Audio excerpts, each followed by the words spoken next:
Kakaibang luto sa pasta na nilagyan natin ng salmon belly. Nakatikim ka na ba? Kung hindi pa, aba, tara na't panoorin mo. At sa huli, magtikiman tayo. Let's get it on! Magpakulo tayong tubig, lagyan natin ito ng salt. At ilalagay na natin yung ating pasta.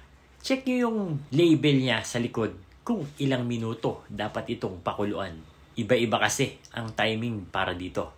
Ang gusto ko sa pasta ay yung al dente. Malalaman natin yan kapag atin itong hinila ng bahagya at ito'y naputol. Salain na ito at isang tabi muna.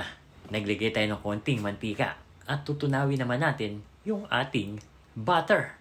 Dito natin isasalang yung mga salmon belly. Teka muna, ikaw, ano ang ginagawa mo kapag ikaw ay mayroong salmon belly? Paki-comment mo naman dyan. Lalagyan natin ito ng salt, ground black pepper. Meron din itong garlic powder. At syempre, maglalagay tayo dito ng dried oregano. Kung wala naman kayo nito, ayos lang naman. Masarap kasi ang lasa nito, lalo na dito sa salmon. After 3 minutes, tanggalin na natin ito at set aside. On the same pan, lalagay na natin dito yung onion. Tutuloy-tuloy lang natin ang paghalo dito hanggang sa mag-translucent yung ating sibuyas. At dyan na papasok ang garlic. Mas maraming garlic, mas masarap ang kalalabasan ng ating pasta. Naghiwa na din ako dito ng kamatis. Isang piraso lang na medium size ang hiniwa ko dito. Ito matindi. Maglalagay ako dito ng jalapeno.